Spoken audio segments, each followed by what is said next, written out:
I was a senior advisor with the UN from 2018 through 2019, and I was part of the winning teams for the Global Disrupt Hunger Challenge. And I've been in that whole world. I was offered the golden ticket but at the same time too, I saw for myself that a lot of the pieces, like solutions and answers that I was coming up with were not going to go into proper implementation in my own mind, right?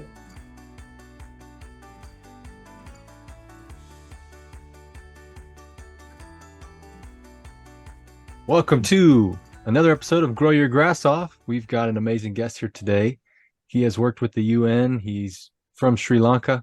He has an amazing initiative where he really looks into food as medicine and thinking about holistic medical practices and things where people actually have a choice of choosing kind of what kind of care they would like to have, as opposed to being really just forced down one lane. So there's lots to uncover here. Govinda, thanks for joining us. Brandon, it's great to be here. Hi, Lana, and hello to everybody that may be listening to this either live or after the fact. Pleasure to be here today. Awesome. Yeah. So I think it might be great if you were to just sort of talk about your latest projects, what you've got going on, and sort of lay the framework kind of for what it is that you've been doing, because I know you've been busy. Yeah, we've been busy. So we connected around the Ministry of Health and some of what that initiative is, and so that is the bulk of where my time and my focus is. I think, Brandon, we've connected a couple of times when I've been out of the country as well, and so some of the things happening in other places. So really, right now, there's just a lot of work to be done by people that get what's going on around us, and so we've been working towards, three specific initiatives right now. One has been, I think there's a lot of people in a wellness crisis right now in this country. They're waking up to that, whether it's physical, whether it's mental, whether it's spiritual. And just a lot of things are coming down, and a lot of people don't know what necessarily to do with that when they're in that situation. So we've got an integrated auxiliary of the Ministry of Health that will be coming up and out. Probably, in fact, if people are interested and they want to get notified of that, we've got detoxamerica.us. So you can put in your email there, and when this whole thing goes live, we'll just send people an email. But basically, we all know there's issues out there, but it's the actions that we take that will change the dynamic. If we just sit on the sidelines passively, consenting to everything that's going on, complaining but not doing anything, nothing will ever change. It's when we see the pieces that are there and we do the small part that we can do, that's when everything changes, both in your world individually as well as in the worlds of everybody else. So Detox America is one specific initiative. We can talk about that. We can talk about the Ministry of Health larger initiative, which is something that is coming together that's an actual systems change. So we actually do have a Ministry of Health in America, but it is for and by the people, and it is not for any of these fictitious strawman entities. It is for you and I and everybody else that agrees that we should be maximizing our existing state as humans. And so what we need to do in that regard to put that together, that's what's happening. There's a virtual side to that. There's physical spaces side to that. And then the food is part of the conversation around all of this. So that's another piece, because, yeah, you are what you eat. So, that's another part that we can't get away from. Oh, that's amazing. Yeah. So there's so many layers, and I think it's hard to unpack it all at one pass, but Sure. For instance, I know you've developed this with a lot of intention. So even, sacred geometry and thinking about these different layers where it's more than just having an idea and saying, let's just see what happens. It's really well thought out. And to your point about, growing food, to me, like, there's all these sayings of, food is thy medicine. And I think, to me, that's really the interesting piece when it comes to kind of what we do, which is helping people grow food. the act of it itself is kind of becoming more revolutionary, and that's another tangent, I suppose. But the what you're setting up to me is fantastic, because it's sort of grabbing the bull by the horns and saying, let's get after this thing. And so I respect that a lot, and to create that change and sort of develop those systems and things that we want, and not wait on something to happen outside of ourselves. So kudos to you guys for doing what you're doing. But maybe you could talk a little bit more too about your background, and where you've been from, because I know, for instance, we could unpack Sri Lanka a little bit, and kind of where you're coming from and what you've seen.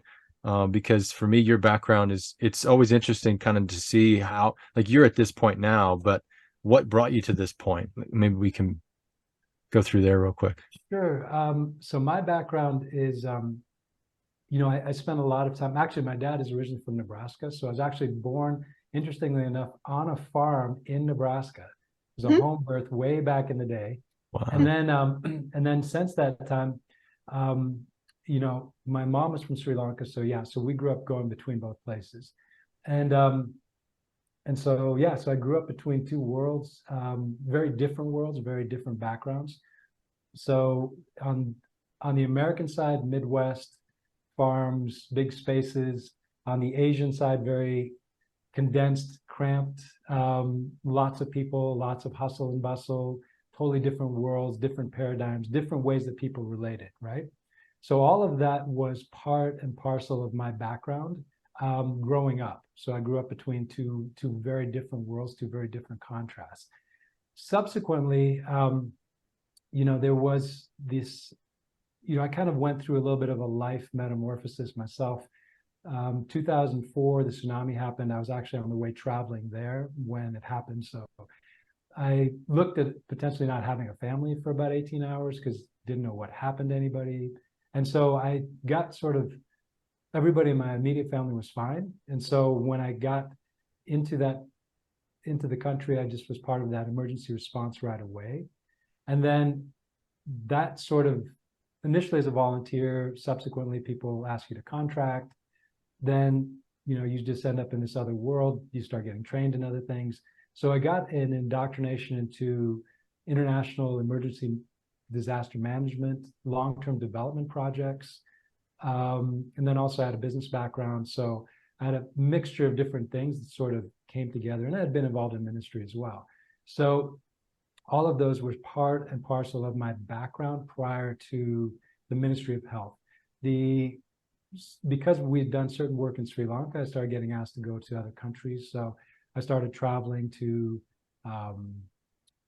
places in South and Southeast Asia, spent a little time in Africa. I was in Haiti after the earthquake. I was in a lot of different places, a lot of spots people never hear about, some things they did hear about on the news. So both on the emergency side as well as the long-term development project side. So I was doing kind of both of those worlds. One of the things we set up in Sri Lanka was the emergency management systems for the country. So in the country, they don't have a 911 system. So after my work in Haiti, we went back to Sri Lanka, spent some time actually building the systems that the country would end up using for the equivalent of what we have in the States as 911. So they didn't have pre-hospital care system, no ambulances come pick you up. If you get hurt there, somebody sticks you in a vehicle, drives you to the place where you might be able to get a little care, and that's sort of it, right? So so that was the situation in Sri Lanka. But we built it out. It took about 2 years, and then today, if you go to that country, you dial 1990. Today it's a nationalized system. Some crazy stuff with that government there. That's a whole nother story. Very corrupt regime, dangerous people, but it worked, and so we have that today in that country, serving 22 million people, and we're glad to see it there. So now I never thought I'd be working on any of this kind of stuff in the States, but coming back here, when I got back into this country, so many people were lamenting their COVID experience, and the doctors in particular that were trying to keep people alive amidst policy and procedure that seemed to be against the people. So we did a deep dive on what it would look like to actually have a working healthcare system in this country. Presented it last year in March to a bunch of doctors in Austin, some from Dallas, some people came over from Houston, locked them in a room for the better part of a day. I took them through everything, and people were in tears at the end of it when they saw they could actually have a healthcare system in this country. Yeah, and then we've just been building and building ever since, back end stuff. And so there's a lot of things that have to happen behind the scenes before we have some things to show in front of the scenes. So that's what we're working on.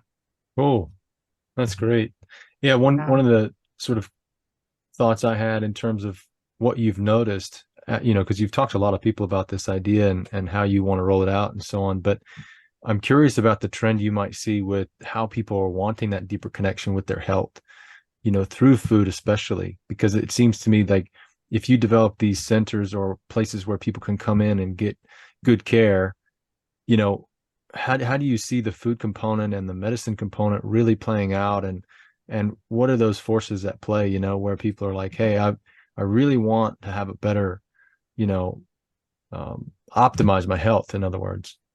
Yeah, well, I mean, you hit the nail on the head as far as the food piece being a very important priority in all of this. So, there's that old adage, when food is no good, medicine is of no use. When food is good, medicine is of no need. So, if you don't have good exposures in your environment, whether it's what's going into your body or whether it's what you're surrounded by, dis-ease is going to be, dis-ease is going to be disease, is going to be something that people experience. So when we start bringing in this component of quality nutrients that are not traveling 1,500 miles, that are becoming either partially initially or then fully later on, but that becoming part of people's experience with their food and their food source, that's going to make a massive difference in the kind of things that people are going to end up dealing with when it comes to health. See, part of the issue we have around the health system in this country is when you've got a business of medicine. That's what I say. I say America doesn't have a healthcare system. It's got the business of medicine. So when you have a business of medicine, the incentive of the system is sickness and sick care, because it's for treatments. But when you have a system where the incentive of the system itself is for your optimal health and well-being, you might not see people very often at all because they're healthy. And so the incentive of the system should be for what does it take for people to get healthy and to stay healthy. So quality food, quality nutrition is a big, big part of that.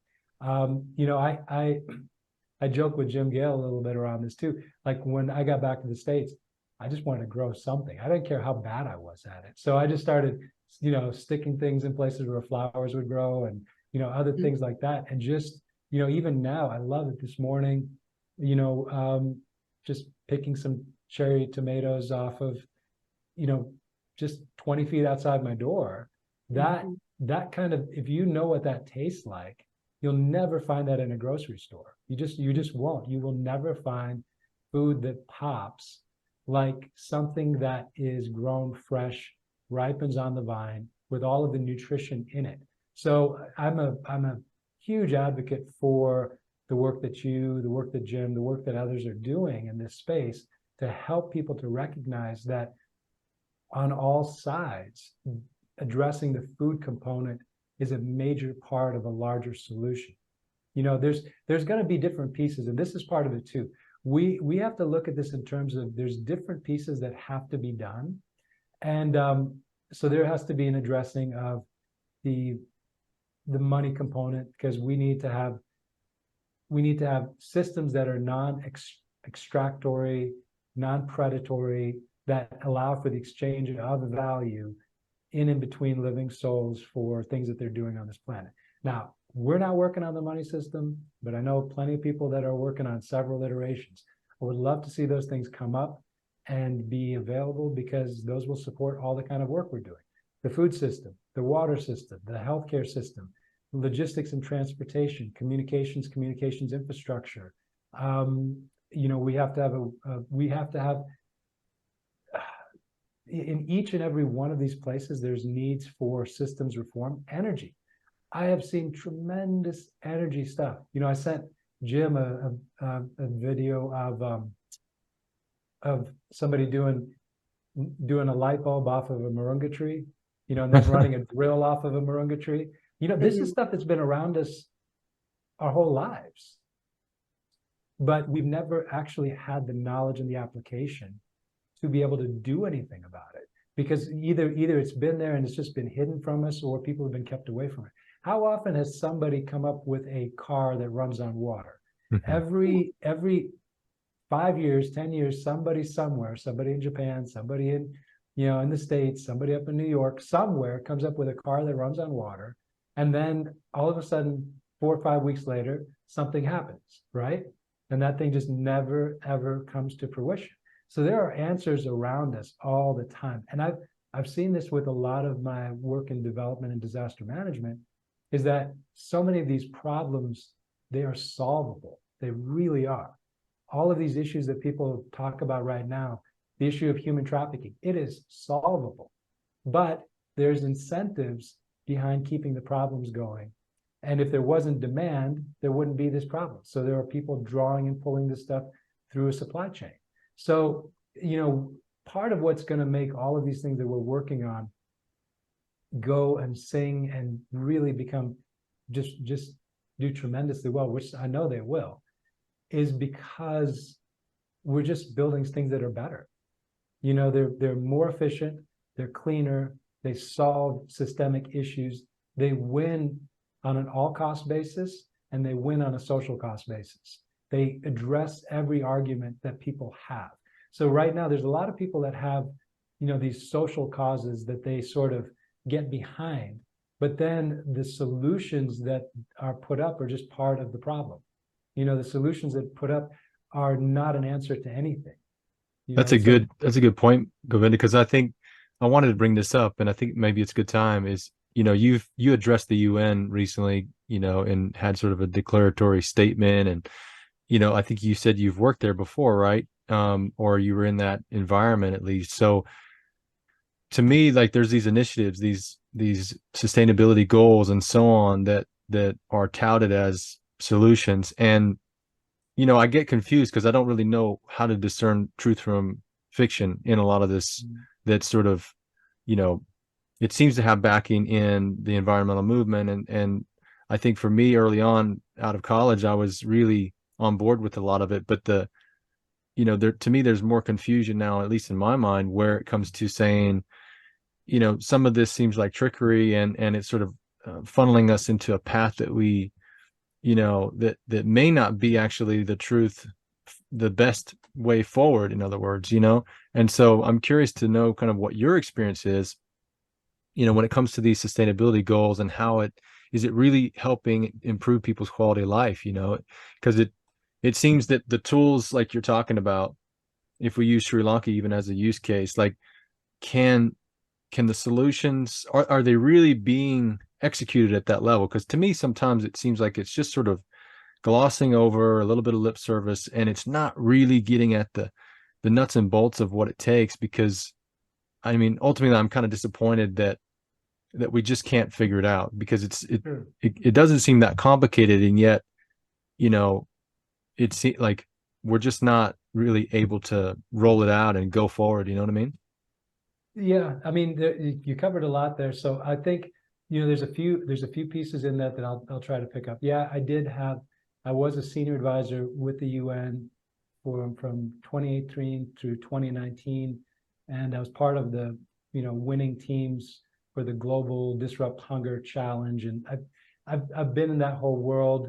I was offered the golden ticket but at the same time too, I saw for myself that a lot of the pieces, like solutions and answers that I was coming up with, were not going to go into proper implementation in my own mind, right? And so this is where too. And then also, here's the thing that people have to understand: a lot of these places, a lot of these organizations, they're like, this is again my opinion, they're like big Manhattan projects, where in the Manhattan Project you had 4 people that knew that they were building a bomb. Everybody else that was going to work there didn't really know what they were going in and doing every day. They just, they were doing their piece. They were, they were doing their part, and they thought that their part was a certain way, and they were given certain things that came down from the top of like, okay, you need to do this, you need to use this language. And then so they're just going along because that's where their paycheck and their benefits and everything else come from. So, even with the doctors that have connected to the Ministry of Health, a lot of them, one of the best things from one of them was, these are good people stuck in a bad system. There's a lot of them that they're actually good people, but they get trapped because they get trapped in, say, 6 figures, a housing payment, 2-3 kids, and then this is where they get their life and their livelihood from. And if they break rank with that, well, then what are they going to do, right? So when we start looking at systemic changes, we have to address all of those things along with the answers that we want to bring up and bring out.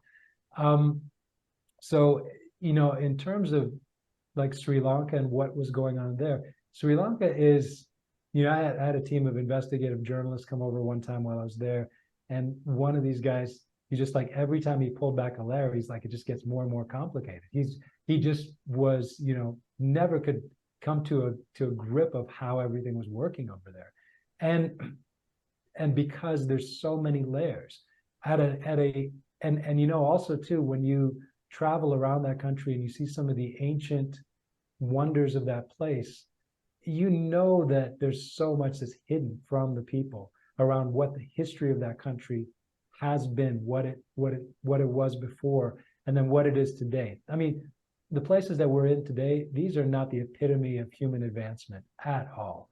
Today is not the culmination of like the height of our learning and our capabilities.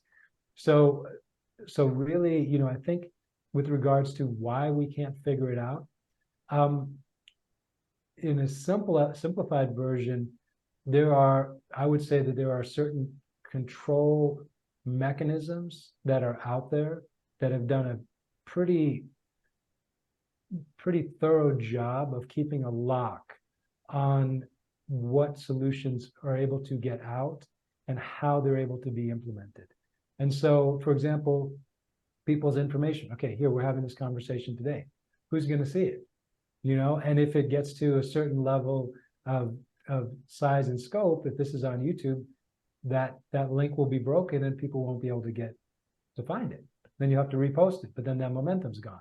So, there are channels of information and information control. Now that's breaking up, but then the question of, well, what's the next tier of information? Are those guys the good guys, right? Like and we've seen, just people keep recreating the same thing again and again.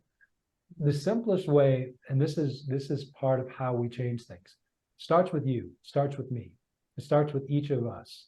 When we actually work on ourselves, you got to put some work in on yourself first and recognize where you're coming from, because usually the problem that we see in other people is the problem that's already inside of ourselves, because most people are just a reflection back to us of how we see the world and where we're coming from.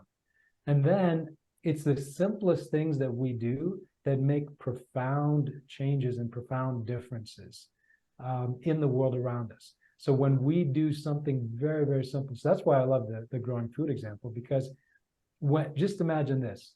Okay, everybody that's listening to this, you don't start a food forest, you don't do anything else, but maybe you grow 1 8x4 raised bed, in your garden area, or 2 or 3. And just that alone, by the process of growing that food, doing that, getting your child involved in it, grounding, putting your feet on the earth, right? Which will improve your circulation in your body, which will help remove toxins, which will neutralize the electrical charge in your system, which might keep some of you alive that are listening to this. Just something as simple as grounding. It's free. You don't have to pay for it. You just need to know about it. Just that one process alone would add years to a life that is otherwise staying indoors with feet inside of Nike shoes every day, or Adidas, or whatever your brand is, disconnected from the earth, living in circulated air, and never touching nature and never connecting with anything that has any life in it, right? Just that one thing alone would make a tremendous difference in your own life and your own world. You don't have to solve the world's problems to see that change in your own world. You have everybody listening to this show doing that, that changes a dynamic in this world. So actually, a lot of the changes that we want to see, they're actually not that hard. But we think that they're hard, but I don't think they are. They just require us to take a little bit of action. So, you know, a lot of us too, we are the product of our repeated patterns. So, you know, it's what we do on the regular day basis. We do this every day. We have our own pattern. And so when you start changing that pattern up, you start changing the dynamic of your life. If you don't like the way your life is, if you don't like the way the world is, do something completely different today. Do one step that you've never done before.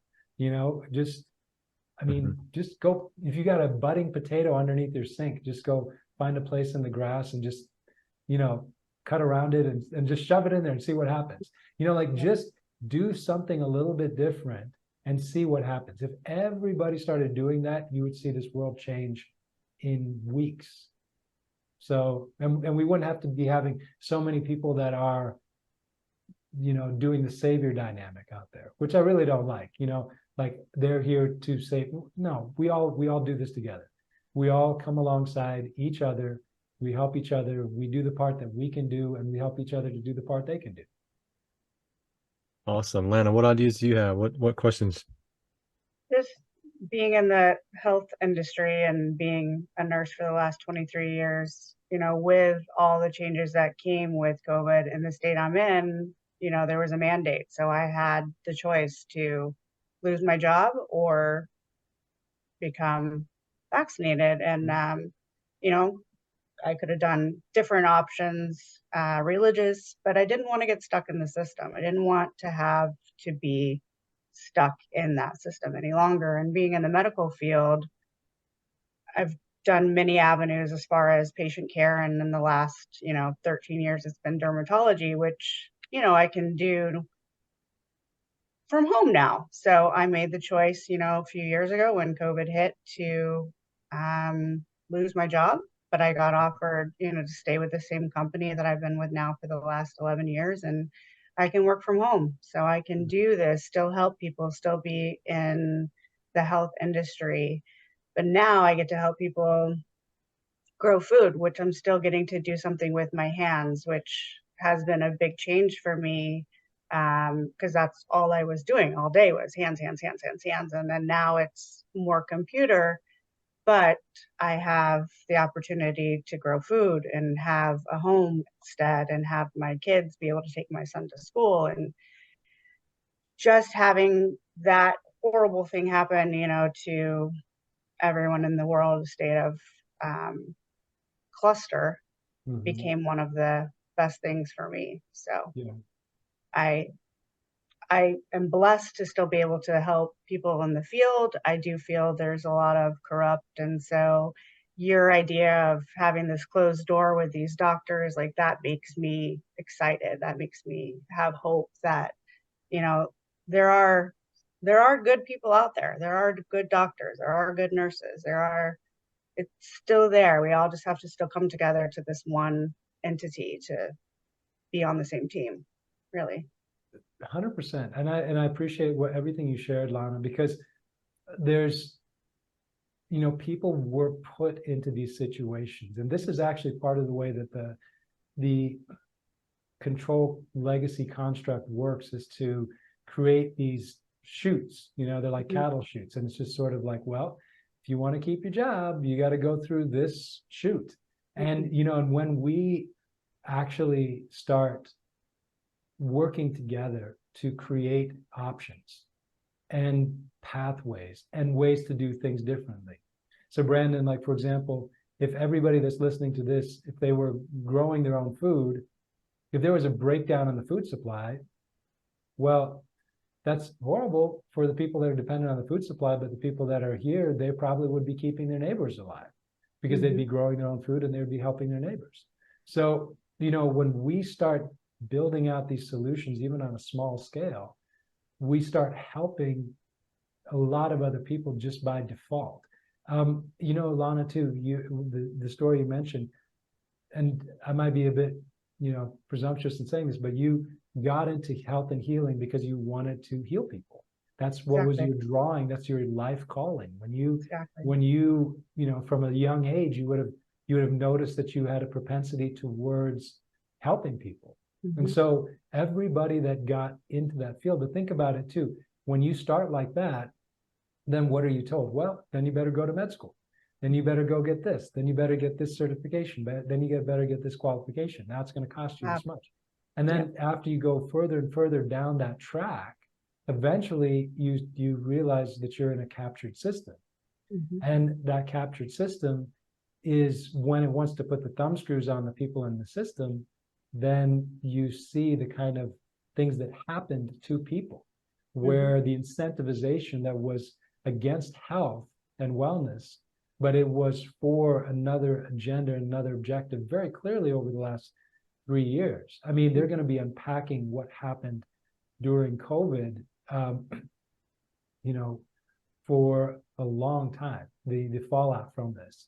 So, you know, we could spend our time in doing a lot of other things, but I prefer to put our energy into the places where we're actually going to set up the systems and the processes to connect the people that want the healing with the people that have that skill set, and do it in a way that doesn't have any of the predatory actors in there, because they don't need to be in there. Just like they don't need to be on this phone call. They don't need to be on this call with us. Brandon, if you didn't invite them in here, they don't need to be here, right? We can have a conversation among the three of us that is, and with your guests, that is here. And if we decide that, if we specify that from the start, then, you know, then that's what it is, because that's what the right is of every living soul. The mistake that we sometimes make is we actually give our power away. And then when we've given it away, we don't take it back. We just comply, we go along to get along. And the process of doing that is part of how we've ended up in this situation, is there's a lot of people out there that went along to get along, and it didn't work. So they just kept lowering the radar. You know how people used to say they would just sort of fly under the radar? Well, they kept lowering the radar until you couldn't fly under it anymore. People had to make decisions. And a lot of them were never ready for that, because they never prepared themselves in their life to stand for something, to stand for anything. Yeah. Great points. Great points. Sure. I'm curious too on one other thing. Could you paint a picture for us and just, you know, let's just pretend for a minute, if you could illustrate with words kind of what it is that you envision for your project, and maybe even for the greater sort of movement. What happens? What is it that you see as an option for us? Because I think sometimes it's hard for us to switch our paradigm if we just are it's so new, it's so different, you know, and it could be just basic, right? That there's a, you know, we work together more. We pay for insurance as a group instead of paying big corporations. You know, what does it look like to create a different model in your mind? Sure. So for the larger piece that we have, it's multiple phases, because this doesn't all happen at once. So, you know, we've got to do this in pieces and in chunks.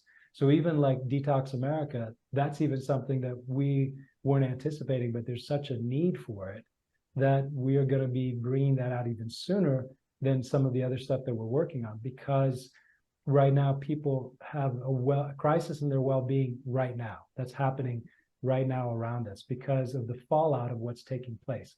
And also when other systems start breaking down, people are going to have even more of that. So we need to be able to get certain things to people sooner than later. So what that looks like in that department. So, you know, I might have told you that we had that team of 21 researchers that had shared with us the findings of the jabs, you know, of what was the content of them. They tested 3,000 plus injections over the course of over 2 years around the world. You know, so that we have an advanced summary of that. We've been sharing it internally with people that are on the side of solutions so they can address some of this. This is our own information. This is our own research that's come to us privately, or I should say research of people that are associated with the ministry that's come to us. And so that kind of stuff will be inside of Detox America. So people can go read it for themselves, but it's a private thing, right? So they can go read it for themselves, and then you can take that information and then use it to address your personal life and your personal situation. Other things too, when we know of things that are free or low cost, direct people in those directions. So for example, activated charcoal is very, very, very good for removing toxins from the body. You can get it from a lot of places. You know, we don't have to sell it. We just need to let people know, because we're not selling. We don't sell things. You know, we're engaged in conveyance. There's contributions, there's gifts. We're in a totally different jurisdiction. But, you know, we can let people know, because that's information. This is something that will be very good for you. It pulls 4,000 toxins out of your body. Take some at night. That will just decrease the toxic load in your system, because you're being bombarded by toxins in your food, your water, your air, all around you right now. So unplug the Wi-Fi at night. These are simple things. So these are short-term things that people can do that will, because why unplug the Wi-Fi? Your body's electrical. Don't sleep with your phone, you know, in the bedroom. Put it outside in the hallway. You don't need it next to your head. You know, like, I'm guilty of that. So I make a conscious decision to stop doing those things. So that's short term is like little interventions that people can do right now that anybody can do. It won't take much. You just need to do them. We've got some tremendous partners that have absolutely incredible things that they want to make available to people, but we will make them available in the private domain and not in the public, because the public domain, which is a captured system, would never let it get to the people. So you probably know, Lana, just about how many nutritional products that are out there, or supplement products that are just garbage, because even of the processing of those, the very processing procedure destroys to get those certifications, destroys a lot of what's the health value in them. So I'd seen a report where somebody had gone to a very, I won't say the name of it, very wholesome grocery store, where they tested the top 30 probiotics that they had in place, and only 3 of them had anything even living in there. So it's just these kind of things where when you start to realize that's there. I think Dr. Groot, who's he does some stuff for InfoWars. I saw one of his things inside of their factory, and he was just showing one piece in the steps where he said, look, in this step, this is why they produce their own stuff, because at that particular stage, in most manufacturing processes, most living things and health-based things would be destroyed at that spot right there. So they remove that in that stage so that they can make sure the benefits pass on to the people. So those kind of things, we have to be conscious of all of that. If we ever have products that people are getting to people, they need to be taking control of those processes and then making sure that things reach people. So even for us, you know, with partners that we know, they've got their entire production down. They ship in glass, so there's no plastic leaching into things. It ground ships so that it doesn't get, you know, radiated in the air. I mean, there's just all of that to finally get to somebody when it reaches people, they say, holy wow, is one of the comments I got recently. So, you know, those kind of things are there. But we have to be conscious of that. Now, when we come together and we say, you know what, we're choosing to bring together systems, procedures, products, services, things like that are all part of our private engagement. And we leave all these things that are out there that say they're doing one thing, but are not following through. I mean, the reputation of most of the agencies in this country is in the garbage right now, because they have not lived up to their social contract with the public. I mean, they've not protected anything in the public interest. Now, we're private, but we can also look and see what's happening in the public and say, that's why so many people are actually really, really, really very, very interested in what we're doing, because they see that that other area is a complete wasteland right now. So there's a lot of people blaming each other, throwing each other under the bus. That's their world. Our world is solutions that are coming up that are incredible. Energy, food, health, and every system that will support that. Awesome. So it's for me, it's a beautiful world. I miss a lot of the stuff going on in the news cycles because I just don't have time for it. I'm too busy putting my energy into the things that I see and I know are going to be our future. And so that's the place I'm spending my time. Those are the people I'm spending my time with. And even the people that are part of that legacy system, they're reaching out to us because they recognize they've been on the wrong team. And it's going to come back to bite them really, really bad very soon, unless they figure out some other way to get off of that exploding bus and be part of an answer. Now, I can't help them fix every one of their problems, but I can tell them what we're doing. Awesome. No, that's great. Lana, do you have any other thoughts? We've got great, yeah. No, my internet was cutting out for a second. I just think it's great that you're here, you're doing this, you're sending the message, you're a network for people, especially that are starting to wake up, and that, it doesn't need to be, I told you so. It can be, let us help you. Let us, we want to be on your team. Come join us. It's not wake up and tell us we were right or you were wrong or vice versa. It just needs to be one full happy place, really. Lana, 100% agree with you. There is nothing in this "see, I told you so" world. So what? Like we've still got so many people out there that are hurt. We've got so many people out there that have buyer's remorse. There's a lot of people out there that are very ashamed about what they did. And this is the time for all of us to just do the part that we can to help, do unto others as you'd have them do unto you. So if you didn't like the way that people are doing stuff to you before, don't do the same thing back to them now. Show them how they should have been back then. We can be gracious, we can be magnanimous, we can help people, but we can help people in a way that, you still need to maintain who you are. Remember who you are. We can all do that in a healthy way, in a balanced way. A lot of people are going to be having a really hard time coming up, and you don't have to jump into the middle of their drowning either, but you can help them. So these are the places where we can extend part of that solution. That's why, Brandon, I want to encourage all of you guys to just continue to do what you're doing with the food solution, because it's beautiful. It makes so much sense. It wins on every level. It just needs to be implemented and to be comprehended and understood more and more so that it can get out there further and further. Simpler ways of doing it, simpler ways. I mean, I'll predict right now that you're going to just see an explosion of this local growing in all kinds of different ways across this country, in the very near future, just because people will get it. And once they get it, they're not going to go back, and a lot of these things that have been done for convenience, they're not convenient. They've just been subsidized. They've been subsidized by funny money.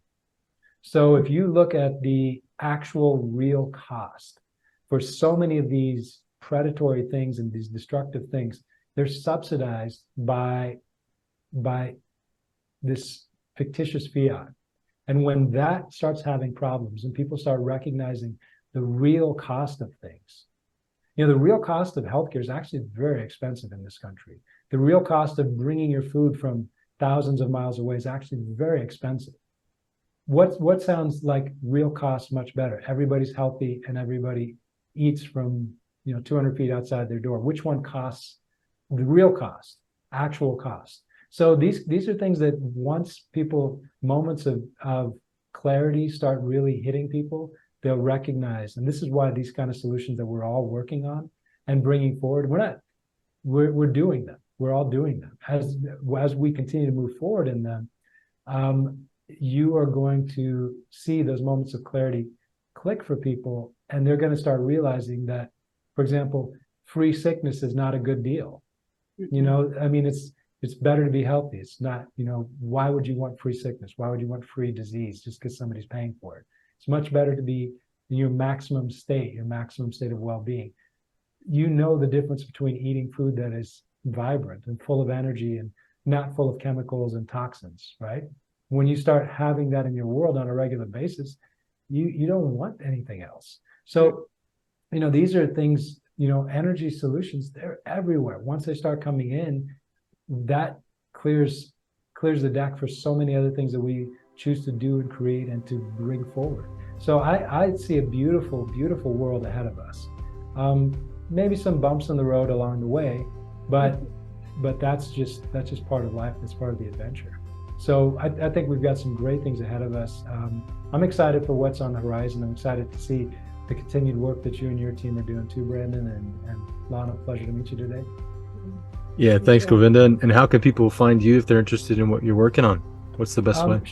Sure. So right now, if you go detoxamerica.us, just if you drop your email in there, when that thing goes live, we'll send that out.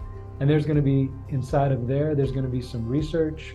There's going to be some solutions from some of our partners, and we're going to be able to have even this conversation, we don't go too much into the nuts and bolts of things because, you know, this is still out there in the open. So, but you will get much more candid things inside of that conversation in there. That's on the Detox America side. The Ministry of Health, you can just go ministryofhealth.us, and there's a couple different ways to connect in there.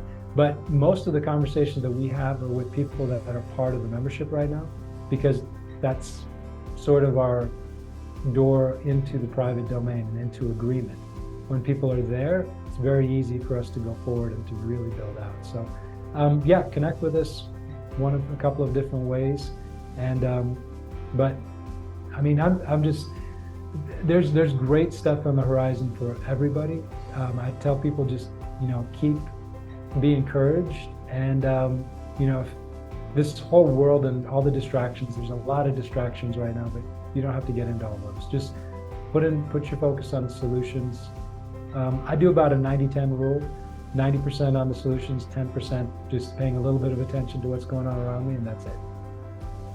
It's great. Yeah, wonderfully put, and I appreciate all your insight, and I feel like it's really valuable, you know, the way that we love bringing people on who have different perspectives and ways of looking at really the same thing. You know, we're all kind of talking about humanity, and so I love how you put things together. So really appreciate you being on the show today. Hey, thank you for having me, Brandon. Pleasure to meet you. Pleasure. Yeah, it was a pleasure to have you. Thank you for being here.